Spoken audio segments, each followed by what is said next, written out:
मैंने सारा जीवन अपने परिवार को दिया, सब कुछ तो कुछ समझ में नहीं आ रहा था, सब रास्ते बंद दिख रहे थे, वो भी काफ़ी परेशान हो गई थी। अब हम गुरुजी की तरफ देखें और गुरुजी हमें देख रहे थे कि गुरुजी यहाँ तो बड़े कट्टर हैं लोग, मतलब वाइट ही कपड़े पहनने पड़ते हैं और मनवाएंगे भी। ये बात मैंने उसी वक्त कह दी, मुझे नहीं पता मैं क्यों बोल पड़ी है, स्वयं को ही मिटा दिया, अपनी आइडेंटिटी मेरी कोई नहीं थी, मेरे चेहरे पे कालीमा थी बहुत सारी, आपको भी विश्वास नहीं होगा देख करके। तीसरी बार जब मैं आई तो मुझे नहीं पता था यहाँ पे आऊँगी तो मुझे इसमें सदगुरु मिल जाएंगे। मेरे तो पाँव तले ज़मीन खिसक गई, अनहद की ध्वनि मेरे पूरे घर में गूंज रही थी उस वक्त। और जैसे ही मैंने वो काम शुरू करा गीता लिखना, मैं उसमें अंदर डूबती चली गई। आज की डेट में मैं आपके सामने जो हूँ वो मैं कभी थी नहीं। बढ़िया पीरियड था जिसको मैं सोच के इतना डर रही थी, रो रही थी कि भाई क्या होगा क्या नहीं होगा। गुरुजी ने मुझे भी संभाला, इनको भी संभाला, बच्चों को संभाला, सबका ध्यान रखा।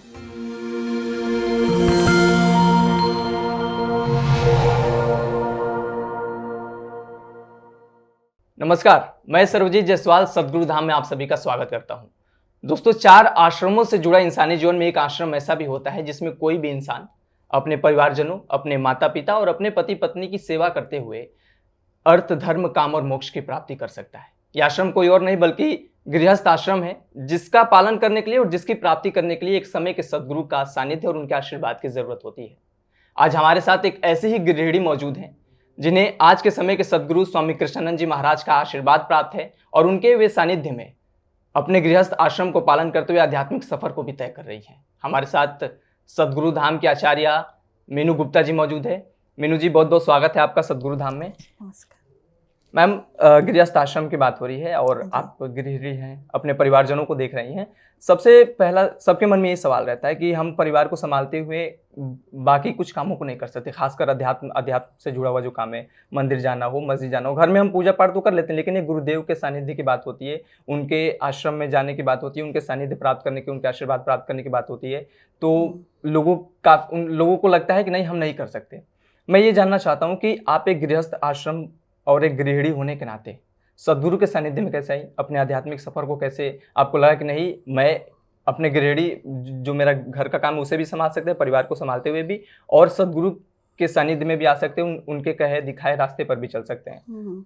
देखिए, मैं गृहिणी थी और मैंने सारा जीवन अपने परिवार को दिया, पति को, बच्चों को, मतलब इस हद तक कि स्वयं को ही मिटा दिया। अपनी आइडेंटिटी मेरी कोई नहीं थी, मैं घर के कामों में ही व्यस्त रहती थी। बच्चों को घर संभालना, पति को संभालना, बच्चों को पढ़ाना लिखाना, उनकी हर मतलब ज़रूरत को समझना, है ना, तो उनको अच्छे संस्कार देना, ये मेरे जीवन का मुख्य एम था। मेरे को लगता था जब हम उनको संसार में लेके आए हैं तो मेरा पहला कर्तव्य उनके ही प्रति है। ठीक है, तो मेरी जो बड़ी बेटी है मेधा गुप्ता, आज वो भी आचार्य हैं गुरुजी की, तो वो हम दोनों एक साथ ही गुरुदेव के पास पहुँचे हैं। वो क्लिनिकल साइकोलॉजी में एमए कर रही थी उस वक्त, और चक्र हीलिंग और वाइब्रेशन एनर्जी के ऊपर उनका डिसर्टेशन था, जिसके लिए हम रिसर्च करते करते हम कुछ ढूंढ रहे थे, कहाँ से कुछ मैटर मिले, कहाँ से कुछ पता चले कि कैसे हम ये मॉडर्न मेडिकल साइंस के अलावा किसी और तरीके से अपनी परेशानियों को या अपनी समस्याओं को या हमारे जो रोग कष्ट हैं उनका निवारण कैसे कर सकें। तो हम इसी की खोज में वो थी। मैं तो जस्ट उसके साथ में थी एज अ मदर कि चलो इसका काम करवाना है, ये मतलब इसके एकेडमिक क्योंकि उसका चल रहा था, पढ़ाई का टाइम चल रहा था, तो लग रहा था कि कैसे कैसे इसकी मदद की जाए, कैसे करा जाए, ये समहाउ कंसर्न था एज अ मदर मेरा भी। तो बहुत जगह हम लोग गए, सब कुछ तो कुछ समझ में नहीं आ रहा था, सब रास्ते बंद दिख रहे थे, वो भी काफ़ी परेशान हो गई थी बेटी मेरी। तो दिसंबर एंड की बात है, अचानक से गुरुजी ने अपनी एक और शिष्या जो उनकी क्लासमेट ही थी उनको बोल करके नॉर्थ कैंपस में डिवाइन सीक्रेट साइंस के पोस्टर्स लगवा दिए उस वक्त। अब गुरु का लीला करते हैं ना, वो देखते हैं कि भाई मेरे को किसी शिष्य को खींचना है तो मैं कैसे उसको खींच सकता हूँ। बाकी सारे जब प्रयास उनके असफल हुए तो उन्होंने फिर पोस्टर्स लगवा दिए, और मेरी बेटी ने उनको देख लिया कि ये भी चीज़ होती है, डिवाइन सीक्रेट साइंस, ये भी कोई है, इसमें चक्र हीलिंग की विद्या सिखाई जाती है। तो उसको लगा कि शायद यहाँ मेरा काम बन सकता है। तो जो नंबर्स दिए हुए थे, तो हमारी परमाचार्य आशा दीदी हैं, उन्हीं के नंबर पे उसने कॉल करा, उनसे बात करी, और उन्होंने ही फिर उसको थोड़ा सा बताया कि हाँ भाई, तुम्हारी रिसर्च में हम तुम्हारी मदद कर सकते हैं और ये साइंस है और इससे लोगों को फ़ायदा होता है, हम लोग हीलिंग देते हैं और आप भी हीलिंग दे सकते हो, तो मतलब ये तो बहुत ही अच्छी चीज़ है। तो उनका उसने पूरा वाइवा वगैरह लिया जो उसकी रिक्वायरमेंट थी डेजर्टेशन के हिसाब से। फिर उसके बाद में तो 1 जनवरी का दिन था 2010 में, आशा दीदी का अचानक से फ़ोन आया बेटी के पास कि पंजाब से कुछ श्रद्धालु आए हुए हैं, गुरुजी के शिष्य, जिन्होंने DSS सीखी हुई है और वो उसका प्रयोग भी करते हैं अपने रोज़ की ज़िंदगी में। तो मेधा तुम आ जाओ और आके उनका मतलब एक्सपीरियंस ले सकती हो।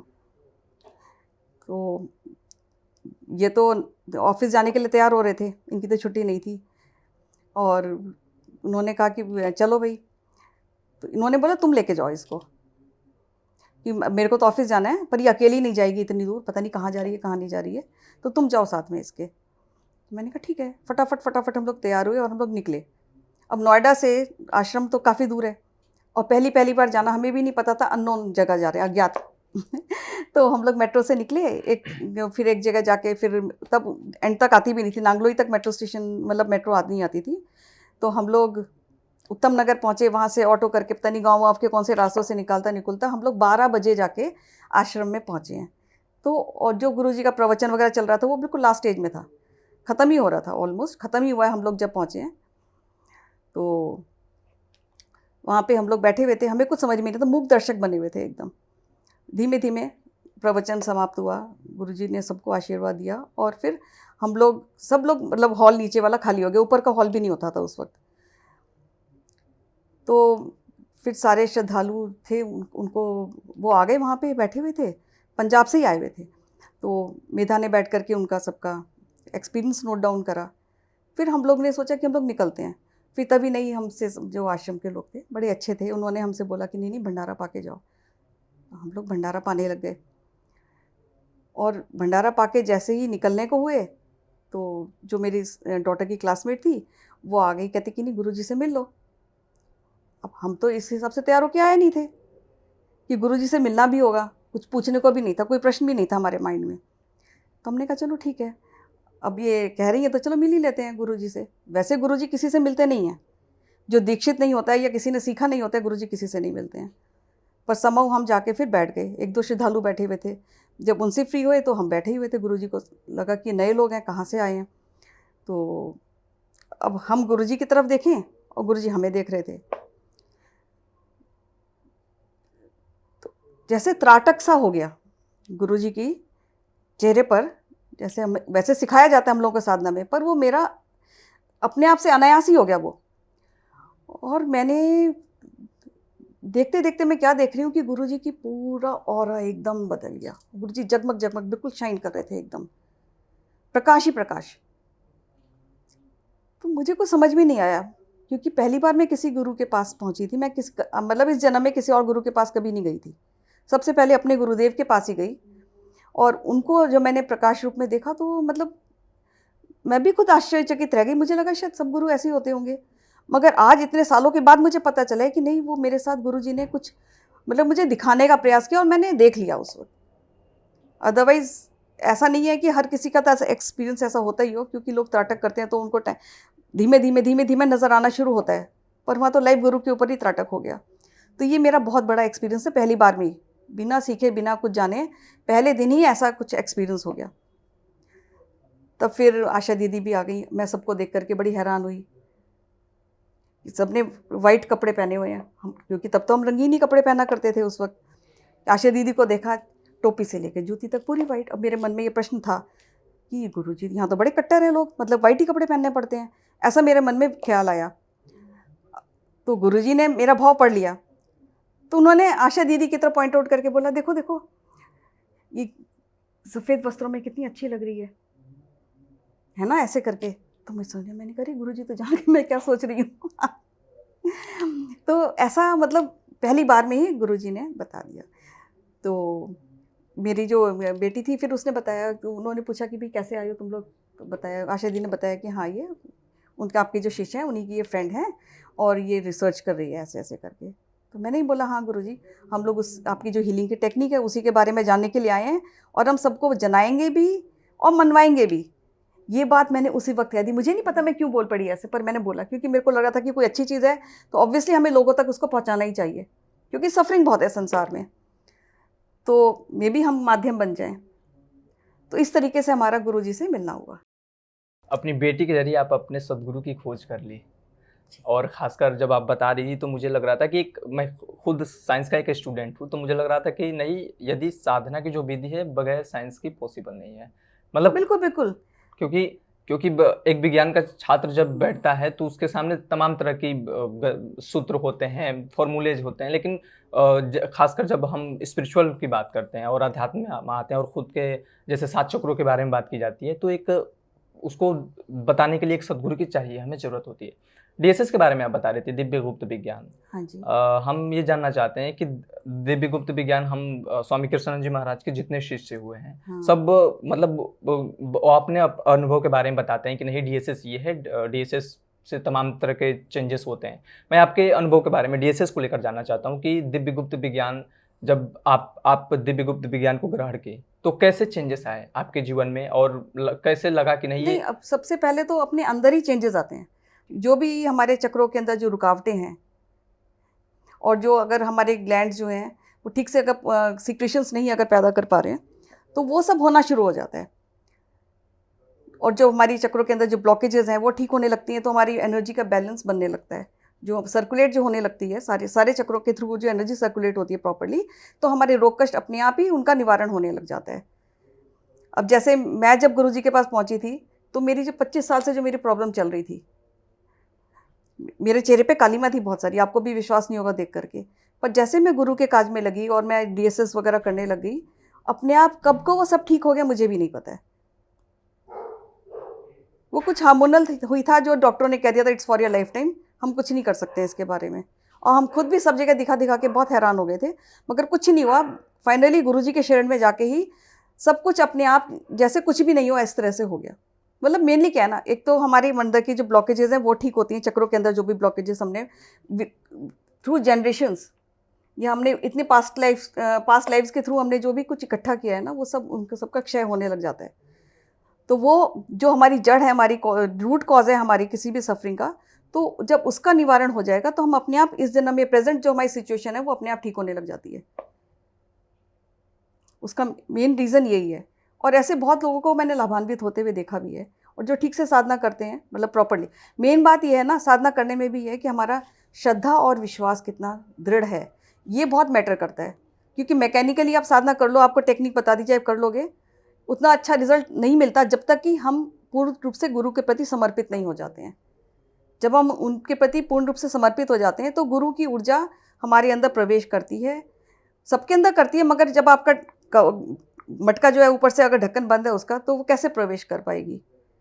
ठीक है, या हमारे अंदर लीकेज हो, नेगेटिविटी की लीकेज हो, तो वो एनर्जी प्रवेश करके भी कहीं ना कहीं से लीक हो जाती है, तो भी हमारे को उतना लाभ नहीं मिलता है। तो मेन बात यही है कि हमें मेंटली, स्पिरिचुअली, फिजिकली हर तरह से गुरु के सामने समर्पित होना ही पड़ता है, तभी हमारे को बेस्ट रिजल्ट्स मिलते हैं। मैम डीएसएस के बाद हम साधना पर आते हैं, क्योंकि साधना को लेकर तमाम तरह के सवाल होते हैं हर इंसान के अंदर, जो मतलब एक नया जो साधक बनना चाहता है, साधक बनने के लिए इच्छुक है कि भाई हमें साधना करनी है, और साधना के मतलब कि आपको शांति तो अवश्य मिलेगी, मतलब आपके मन की जो तनाव है, बेचैनी है, खासकर उसके लिए देखा जाता है। साधना है क्या, हम इसके बारे में जानना चाहते हैं, और किसी इंसान को साधना क्यों करनी चाहिए। साधना का मेन मकसद ये है अपने मन को साधना। साधना का मतलब ही है मन को साधना, क्योंकि मन ही हमारा जो है डिस्ट्रैक्ट होता है। तो जो मन हमारा परमात्मा की तरफ लगना चाहिए, वो परमात्मा में न लग के संसार में भटकने लगता है, वासनाओं में भटकने लगता है, जिसके चक्कर में हम अपना जन्म बर्बाद कर लेते हैं। तो इसलिए साधना करनी बहुत ज़रूरी है। जब हम साधना करेंगे तो हमारा फोकस आ जाता है लाइफ में कि हमें चाहिए क्या, हमें करना क्या है, और उसको अचीव कैसे करना है। फिर पहले तो ये पता होना चाहिए हमें करना क्या है, फिर दूसरा ये आता है कि हमें जो करना है उसको हम वो प्राप्त कैसे करेंगे। मेन बात ये है। तो इसलिए जब तक हम साधना से गुजरेंगे नहीं, हम कुछ अचीव नहीं कर पाएंगे। अचीव कर भी पाएंगे तो अपने जो हमारे फुल पोटेंशियल है उसको हम कैसे पाएँ, वो सिर्फ गुरु के बताए रास्ते पर चल कर ही हम अचीव कर पाएंगे। साधना को लेकर हम बात कर रहे हैं, और अभी डीएसएस के बाद हमने साधना की बात की। शुरुआत में हमने समय के सद्गुरु को लेकर भी हमने बात की थी, जैसे मैंने इंट्रोडक्शन दिया था उस समय के सद्गुरु से मैंने उसको एक तुलना करते हुए खुद उनका परिचय कराया था मैं। जब भी हम सद्गुरु धाम के आश्रम के जितने शिष्य हैं, जितने साधक हैं, उनसे हम बात करते हैं तो सभी का यही कहना होता है कि स्वामी कृष्णानंद जी महाराज आज के समय के सद्गुरु हैं। हम इस समय के सद्गुरु के वास्तविक मतलब को समझना चाहते हैं, क्योंकि समय तो कलयुग और उसके बाद सतयुग, लेकिन इस समय के सद्गुरु को स्वामी कृष्णानंद जी महाराज के होना और समय के सद्गुरु का वास्तविक मतलब क्या है, हम इसके बारे में जानना चाहते हैं। अच्छा, समय के सद्गुरु, ये जो फ्रेज़ है ये गुरुदेव ने ही कॉइन किया है। सबसे पहली बार यही शब्द उन्होंने ही पहले यूज़ करे, इससे पहले किसी ने ये वर्ड यूज़ करा, ठीक है ना। तो समय विशेष में जब कोई सद्गुरु आ जाता है, ठीक है, मानवता का उद्धार करने के लिए, तो वो समय का सद्गुरु ही है, वही ये काम कर सकता है। और सद्गुरु देखा जाए तो ये बड़ा ही कीमती शब्द है। सद्गुरु की सानिध्य में आते ही शिष्य के मलावरण का अपने आप उसका मलावरण साफ होने लगता है, शिष्य का मलावरण साफ होने लगता है। सद्गुरु के सानिध्य में आते के साथ ही सद्गुरु की ऐसी महिमा होती है। और जैसे सृष्टि में एक ही सूर्य होता है, वैसे ही एक ही सद्गुरु होता है किसी भी समय में, और अन्य जो गुरु उस वक्त होते हैं वो सारे उसी से प्रकाशित होते हैं। सारे, अगर सूर्य ना रहे, जैसे सृष्टि एक दिन भी नहीं रह सकती है, कुछ क्षणों में ही समाप्त हो जाएगी, उसी प्रकार अगर सद्गुरु ना रहे तो ये सृष्टि का अस्तित्व भी नहीं रहेगा। तो मेनली यही है कि हम लोग सद्गुरु के महत्व को समझें और वो हमारे लिए क्या हैं, ठीक है ना। और सद्गुरु जो है जलता हुआ अंगारा है, उसको आप मुट्ठी में लेके नहीं घूम सकते। और जगह तो आपको बहुत मिल जाएगी, कहीं जाओगे आप उसको रख भी सकते हो, मगर उससे हमारा हित नहीं होगा। सद्गुरु की वाणी सुन कर के ही हमारे अंदर का मलावरण साफ होने लगता है। उनके साथ में रहते हैं, वो हमारे ऊपर नित्य काम कर ही रहे हैं। हम आचार्य बन गए, इवन देन वो हमारे ऊपर काम कर रहे हैं, उसी का परिणाम हम हैं। मतलब उनकी, अगर मैं कह रही हूँ 15 साल से मैं गुरुदेव के साथ में हूँ, तो आज जो मैं हूँ उसके पीछे गुरुजी की 15 साल की तपस्या है मेरे ऊपर, जिन्होंने अपना तप खर्च किया। वो अपने शिष्यों के लिए सब कुछ दांव पर लगा देता है सद्गुरु, और उन्हीं की कृपा से हम लोग अपनी आध्यात्मिक यात्रा में आगे बढ़ते हैं। और जो हमारा परम लक्ष्य है परमात्मा की प्राप्ति, वो बहुत ही सहज रूप से परमात्मा प्राप्त हो जाता है। मैम, पिछले कई सालों से आप स्वामी कृष्णानंद जी महाराज के सानिध्य में हैं, अपने सद्गुरु के सानिध्य में हैं। हम ये जानना चाहते हैं कि कोई वैसा अनुभव जिसे आपके लिए एकदम नया हो और लगा कि नहीं भाई, इसके बाद से हमारी ज़िंदगी जो है एकदम चेंज हो गई है, लाइफ की जितनी दुविधाएं थी वो मिट गई, वैसा कोई एक्सपीरियंस आपके जीवन में सद्गुरु के सानिध्य प्राप्त करने के बाद से, मैं उसके बारे में जानना चाहता हूँ। हाँ जी, देखिए, अभी आपको मुझे देखकर विश्वास नहीं होगा, जब तक मैं गुरुजी से मिली नहीं थी, मेरा शरीर ऐसा था, बीमारियों का ढेर पिटा रहा था पूरा। दुनिया की कोई दवाई नहीं थी जो मैंने नहीं खाई हो। जितनी भी ताकत की दवाइयाँ होती है सब मैं लेती थी, और मैं कभी ठीक नहीं रही। मतलब वो तो मेरे जन्म से ही मेरा कुछ इस तरीके की मेरी लाइफ रही है कि मैं कभी भी शारीरिक रूप से उतनी सशक्त नहीं थी, पर हाँ, इमोशनल क्वेश्चन जिसे कहते हैं, स्पिरिचुअल क्वेश्चन, दोनों वो मेरे काफ़ी अच्छे थे, जिसकी वजह से मैं जी गई। तो मेरे स्वास्थ्य ने कभी मेरा साथ नहीं दिया। मैं बहुत परेशान रहती थी, मेरे को लगता था कि यार यही दुख है जीवन में, दुखी है। तो मतलब मैं परमात्मा से कई बार प्रार्थना भी करती थी, हे परमात्मा तू मुझे बुला ले। तो जैसे शादी के बाद जैसे हम आए, मैं अपनी पहली बार हम दिल्ली आए तो मेरे को चेहरे पे रिएक्शन हो गया, जिसकी वजह से। मैम, क्या ईयर होगा उस टाइम पर जब आप दिल्ली आई? जब 1988 में 88 में पहले हम 2 साल रहे थे यहाँ पे, पश्चिम बिहार में ही रहे थे। तब मेरे चेहरे पे बिनोक्विन एक ऑइंटमेंट होती है, उसका रिएक्शन हो गया था। और उसकी वजह से बैंगन होता है ना, उसको जब भूनते हैं भरते के लिए, तो स्किन कैसे उसकी पील कैसे हो जाती है, पील ऑफ होती है ना, उसकी पपड़ी कैसी हो जाती है, वैसी मेरी स्किन हो गई थी उस वक्त। आप विश्वास नहीं मानोगे, मतलब कि मेरी उम्र क्या थी उस समय, 25 साल की मैं थी, 25 साढ़े 25 साल की थी। और वो जो था मेरे साथ कितने साल चला होगा, 47 की एज में मैं गुरुजी से मिली हूँ। इतने साल मैंने उसका दंश झेला है। मतलब मेरा पहनने का, ओढ़ने का, तैयार होने का सारा शौक ख़त्म हो गया था। बस कुछ ना कुछ उपाय करती रहती थी कि शायद मैं थोड़ी ठीक हो जाऊँ, कुछ हो जाऊँ, पर डॉक्टर ने भी सबने कहा कि नहीं, कुछ नहीं हम कर सकते इसमें, it's for your life time, ऐसे करके बोल दिया। आज मैं सोचती हूँ तो मेरे को लगता है कि मैं तब पूछती भी थी भगवान से कि मेरे साथ ही ऐसा क्यों हुआ। फिर उसके बाद हम लोग यहाँ से ट्रांसफ़र होके चंडीगढ़ गए, वहाँ पे 4 साल रहे। फिर हम वापस ही आए लौट करके, इनकी दिल्ली में पोस्टिंग हो गई, हम लोग नोएडा में रहने लगे। वहाँ पे हमारा मतलब सोसाइटी है, वहाँ पे इंडियन ऑयल नगर करके है, वहाँ पे हम लोग अपना रहते थे। तो तब जब मैं आई हूँ तो यहाँ पे आने के बाद मैंने डेवलप कर लिया थायराइड। दूसरी बार आई तो थायराइड हो गया, उसकी वजह से वेट गेन हो गया, जो भी कुछ हो गया, जो उसकी कॉम्प्लिकेशंस थी, हड्डियों में से कैल्शियम खिंचने लग जाता है, उस तरह की प्रॉब्लम्स आई। काफ़ी परेशान हुई, हार्मोनल चेंजेस भी हो जाते हैं, बहुत कुछ डिस्टर्ब हो जाता है बॉडी का, क्योंकि एक थायराइड ग्लैंड ही है, वो अगर आपका ठीक से फंक्शन करता है तो आपके बाकी सारे सिस्टम्स हैं प्रॉपरली काम करते हैं। अगर थायराइड ही आपका बिगड़ गया तो कुछ भी काबू में नहीं रहता है। तो उस थायराइड की मैंने 12 साल दवाई खाई है। देखो भगवान की लीला, तीसरी बार जब मैं आई तो मुझे नहीं पता था यहाँ पे आऊँगी तो मुझे इस बार सदगुरु मिल जाएंगे। जो मैं इतना बैगेज लेके चल रही हूँ बीमारियों का, वो यहाँ पे आके अब उसका फुल एंड फाइनल उसका निवारण होने वाला है। और 2010 में फिर गुरुदेव के दर्शन हो ही गए। फिर उनके साथ में जब एक बार हो ली तो फिर कभी पीछे मुड़ के नहीं देखा। मेरी शारीरिक सारी प्रॉब्लम्स भी कहाँ गई मुझे भी नहीं पता, ठीक हो गई बिल्कुल फर्स्ट क्लास बढ़िया। जो DSS का जो प्रभाव कहते हैं, ये साधना का, दीक्षा का, सबका कंबाइंड इफेक्ट यही था कि आज की डेट में मैं आपके सामने जो हूँ, मैं जो हूँ वो मैं कभी थी नहीं। फिर तो ये मेरे लाइफ का बहुत बड़ा एक्सपीरियंस था गुरुजी के पास में आने के बाद में। फिर क्या हुआ, 2010 में हम जुड़ तो गए, मगर हम उतना एक्टिवली में इन्वॉल्व नहीं थी किसी भी चीज़ में। साधना घर में बैठ के करती थी, पर आश्रम मेरा आना जाना नहीं था, नगण्य था, नहीं के बराबर। 2011 में वही जब ट्रांसफ़र पोस्टिंग्स होती है तो इनका ट्रांसफ़र हो गया लखनऊ। मेरे तो पाँव तले ज़मीन खिसक गई, क्योंकि बेटी ने जस्ट वो MA कर ही रही थी, मतलब उसने जस्ट कंप्लीट ही किया था और करने ही वाली थी मतलब। और जो छोटी वाली है उसने जस्ट 12th पास की थी। और मुझे लगा कि फादर का रहना तो बहुत ज़रूरी है, कल को बेटी की शादी भी करेंगे तो भी कैसे होगा। तो हम अपने मन में अपनी प्लानिंग बना लेते हैं, पर हमारी प्लानिंग कहीं नहीं चलती है। तो मैं बड़ा रोई गुड़गड़ाई, मैं जिसको भी मान सकती थी, कोई देवी देवता, सबको मैंने मन में बहुत प्रार्थना करी कि कैसे भी करके इनका ट्रांसफ़र रुक जाए। और प्रॉब्लम सबसे बड़ी ये थी हार्ट पेशेंट, और वो भी इनके यहाँ जेनेटिक है। 3 स्टेंट इनकी ऑलरेडी लग चुकी थी। अब मेरे को लगा ये कैसे रहेंगे परिवार के सपोर्ट के बिना। मतलब मेरे अंदर से मेरे को कंसर्न इनकी हेल्थ के लिए बहुत ज़्यादा था। इमोशनल सपोर्ट तो खैर चलो होता ही है, मगर एक हेल्थ के लिए वैसे जो नॉर्मली एक सपोर्ट एक चाहिए होता है परिवार का, वो चीज़ नहीं अवेलेबल होती। तो मैं बहुत डर गई, मैंने कहा मैं क्या करूँ।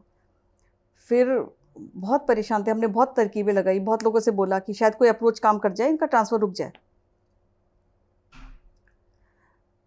तो नवरात्र का ही टाइम था, एक दिन मैंने इनको बोला कि कहीं से कुछ नहीं हो रहा है, चलो मेरे को गुरुजी के पास लेकर चलो, मेरे को गुरुजी से जाके कुछ कहना, क्या पता वो कुछ कर देंगे गुरुजी। मेरे को लगा गुरुजी के हाथ में चमत्कार, मतलब कोई क्या पता कोई छड़ी हो, कुछ घुमाए और कुछ हो जाए हमारे फेवर में। मतलब हम तो आदमी, विजुअल थिंकिंग थी ना मेरी वो। तो हम गुरुजी के पास पहुँच गए। तो आशा दीदी से बोला, डायरेक्टली हम गुरुजी से बात नहीं करते थे तब, क्योंकि नए नए थे। तो आशा दीदी से हम लोग जुड़े हुए थे, तो उन्हीं से हमने जाके बोला कि गुरु दीदी ऐसे ऐसे इनका ट्रांसफ़र हो गया, क्या करें। तो दीदी ने मुझे बोला कि देखो देखो गुरुजी झूले पे बैठे हैं, जाके उनसे मिल लो जाके आप लोग। तो हम दोनों जाके खड़े हो गए गुरुजी के सामने। गुरुजी ट्रांसफ़र हो गया और मैं बहुत परेशान थी। गुरुजी ने देखा कि ये तो बहुत परेशान है, कहते नहीं नहीं कोई बात नहीं है, भेज दो, घूम आने दो थोड़े दिन। तो मेरे को लगा कि बस ये अभी तो हम लोग कोशिश कर ही रहे हैं, तो गुरुजी की कृपा से कोई ना कोई मतलब रिज़ल्ट आएगा हमारे फेवर में, कि ट्रांसफ़र रुक ही जाएगा। तो मैंने कहा ठीक है गुरुजी। तो गुरुजी ने बोला नहीं, हम देख रहे हैं, भेज दो। तो हमने सोचा कि जब गुरुजी कह ही रहे हैं तो चलो चले जाते हैं। ये भी चले गए, लखनऊ चले गए। और हमने 10-15 दिन वेट भी करी कि चलो, हमें लग रहा था कि अब गुरुजी के पास तो चली गए हैं, अब गुरुजी की छड़ी घूमेगी और शायद हमारे फेवर में कुछ आ जाएगा ऑर्डर कि चलो कहीं नहीं जाना, यहीं रहना है। पर भगवान की प्लानिंग कुछ और थी। ये चले गए और फिर उसके बाद में ट्रांसफ़र रुका भी नहीं, मतलब ये वहीं रह ही गए। और फिर फाइनली जब जाने लग गए, मतलब मन बना के कि हाँ चलो अब तो कोई ऑप्शन बचा ही नहीं है, रहना ही है वहाँ पर। तो गुरुजी ने कहा कि इनको बुक्स वगैरह भी बोली कि तुम ये बुक्स पढ़ो, वहाँ पे अकेले रहोगे तो उस पर थोड़ा मन लगा रहेगा। मेरे को भी आशा दीदी के साथ अटैच करा कि इसका ध्यान रखना, क्योंकि उनको पता था मेरा अटैचमेंट फैमिली के साथ चरम पर था। उस वक्त। मतलब सबसे बड़ी बात यह है कि मेरे को खुद नहीं समझ में आता था कि ये थोड़ा सा एबनॉर्मल है। मतलब नॉर्मली अपने परिवार के ध्यान तो हर कोई रखता है, पर मेरा अटैचमेंट बहुत ज़्यादा था परिवार के साथ, पति के साथ, बच्चों के साथ, सबके साथ बहुत ज़्यादा था मेरा। मेरे को लगता था कि पता नहीं इनके बिना मैं कैसे रहूँगी, नहीं रहूँगी, इस तरीके से था मेरी, इतनी ज़्यादा डिपेंडेंस थी इमोशनली भी। तो आशा दीदी मुझे मेरा मन लगाए रखती थी, वो मेरे को ट्यूसडे को बुला लेती थी, हवन में बिठाती थी, कुछ कुछ करके। मतलब she was a constant support to me. उन्होंने मेरा बिल्कुल माँ की तरह मेरा ही ख्याल रखा बहुत ज़्यादा। और मैं रोज़ उनसे बात करती थी, वो मेरे को हर तरह से सांत्वना भी देती थी, आश्वासन भी देती कि आ जाएंगे करके। मतलब अब तो धैर्य रखना ही था, 1 साल तो कम से कम, कुछ हो नहीं सकता था। तो जैसे वैसे मैं बेटर हो गई थी। मतलब मैंने अपने मन को समझा लिया था कि यहाँ रहना है। बहुत कुछ कोशिश करती थी, गुरुजी का साहित्य था वो पढ़ती थी, सारी बुक्स मैंने पढ़ डाली गुरुजी की उसी बीच में। मेरा बहुत मन भी लगता था उनको पढ़ने में, साधना भी करती थी जो गुरुजी ने सिखाई। अनहद की ध्वनि मेरे पूरे घर में गूंजती थी उस वक्त, अभी भी गूंजती है, ऐसा नहीं है। उस वक्त मतलब वो ज़्यादा सुनाई देती थी क्योंकि अकेली थी ना घर में, तो वो पूरे घर में वो सुनाई देती थी। तो बेसिकली टाइम पास करने वाली बात, गुरुजी ने कुछ और सोचा होगा। तो इसी बीच में गुरुजी ने राम रसायन का अनुष्ठान किया 1 साल का बनारस में। तो आशा दीदी के साथ मैं वहाँ गई। वहाँ पे गुरुजी ने मेरे को बोला कि तुम गीता लिखो। गुरुजी उस वक्त गीता पे बोल ही रहे थे। तो पूनम जी से रिकॉर्डिंग्स लेकर के मैंने उन पे लिखना शुरू करा। और जैसे ही मैंने वो काम शुरू करा है गीता लिखना, मैं उसमें अंदर डूबती चली गई। और मानो गुरुजी के ने अपना सारा गुरुत्व उस गीता के माध्यम से मेरे अंदर उतार दिया। मैं लिखने लग गई और मैं उसी आनंद में डूब गई बिल्कुल। जैसे मेरे लिए वो जड़ी थी। क्या होता है ना, कोई जड़ी, जैसे कोई रोग होता है तो वैद्य जो है कोई जड़ी दे देता है, मेरे लिए गीता ही जड़ी थी। और फिर मेरे को ध्यान आया कि जब मैं पढ़ा करती थी, छोटी थी, स्कूल में जब पढ़ती थी, 5वीं तक तो मैं सेंट जोसेफ्स कॉन्वेंट में पढ़ी, कॉन्वेंट स्कूल में मैंने शिक्षा पाई। उसके बाद में सेंट्रल स्कूल चकेरी, कानपुर में, चकेरी नंबर 1 वहाँ पे स्कूल होता था, वहीं पे मैंने 12th तक अपनी पढ़ाई पूरी करी है। तो एकेडमिकली साउंड थी, ऐसा नहीं है, पढ़ाई में ठीक ठाक थी, अच्छी थी। मतलब मैं कोशिश नहीं करती थी फर्स्ट आने की, पर आई जाती थी समाओ। मतलब ऐसा नहीं है कि मेरे को ये हो कि भाई कंपटीशन है कि ये बच्चे से मुझे नंबर लाने कुछ है, पर क्योंकि मन में एक मतलब हमेशा से एक मेरी नेचर थी, जो भी काम करो अच्छे से करो, तो बहुत पढ़ाई भी करो तो बहुत समझ के करो, इस तरीके से था, बढ़िया से करो, मतलब कि उसको अप्लाई भी करना होता है, ये नहीं कि सिर्फ रट लिया और जाके एग्ज़ाम दे दिया और फिर उसके बाद में कुछ नहीं, वो सब नहीं था। तो पढ़ती अच्छे से थी, तो फर्स्ट भी आती थी तो भी मेरे को गीता मिल जाती थी प्राइज़ में, है ना, गीता की किताबें, गीता की बुक्स, हाँ गीता की बुक्स मेरे को प्राइज़ में मिलती थी। और जैसे ऐसे राइटिंग कंपटीशन में बैठी, उसमें भी जीत गई तो भी मेरे को गीता मिल गई। ड्राइंग एंड पेंटिंग कंपटीशन में गई तो भी मेरे को गीता मिल गई। तो मैं बड़ी हैरान होती थी, इतनी सारी गीताएं मेरे पास इकट्ठी हो गई थी, हर शेप एंड साइज़ की।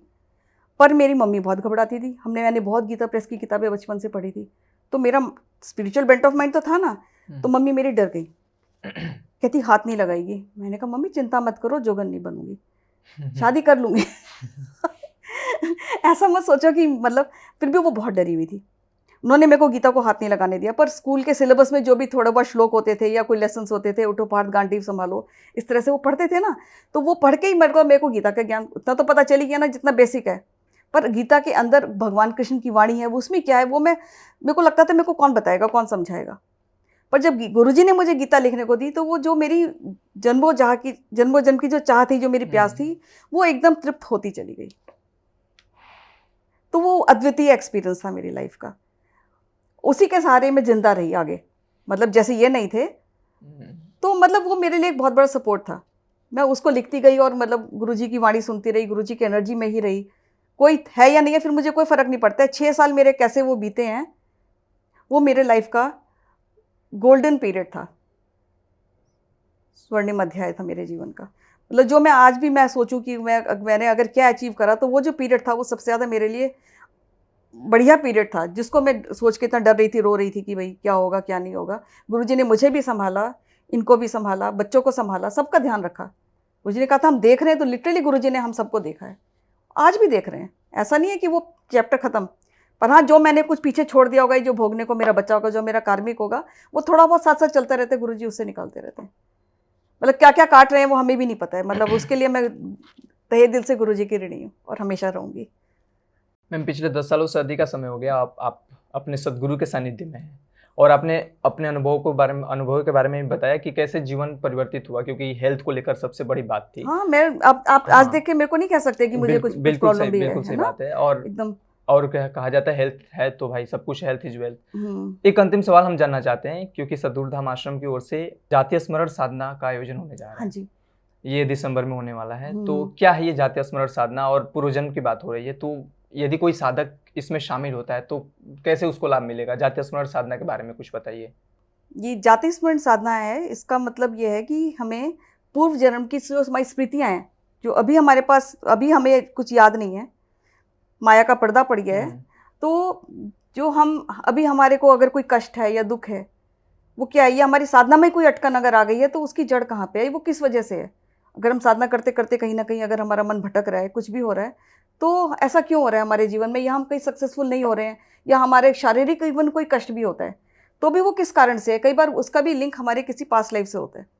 तो जब हम अपनी पास्ट लाइफ में जाएंगे, गुरुजी की कृपा से अगर हम देख पाएंगे, तो हम देख लेंगे कि आज हमारी कोई मिजरी है, हमारी कोई हमारी वरी है, या कोई भी हमारी डिजीज़ है, तो उसका कारण क्या है, तो वो हम कनेक्ट कर पाएंगे कि इसका रीज़न तो ये था। तो जैसे हमें रीज़न पता चलेगा तो हम लेट गो कर देंगे, हम उस चीज़ को पकड़ के नहीं रखेंगे, अपने आप वो चीज़ छूट ही जाएगी। ये ऐसा होता है। तो आप एक ऐसी गृहिणी को सुन रहे थे जो आज सद्गुरु धाम आश्रम की आचार्य हैं, जिन्होंने बताया कि सद्गुरु एक गृहस्थ आश्रम को पालन करते हुए आध्यात्मिक सफर को कैसे तय किया जा सकता है। जिन्होंने ये भी बताया कि एक सद्गुरु, जो समय के सद्गुरु होते हैं, उनके सानिध्य पाने के बाद, उनके आशीर्वाद प्राप्त करने के बाद कैसे जीवन में बदलाव आता है।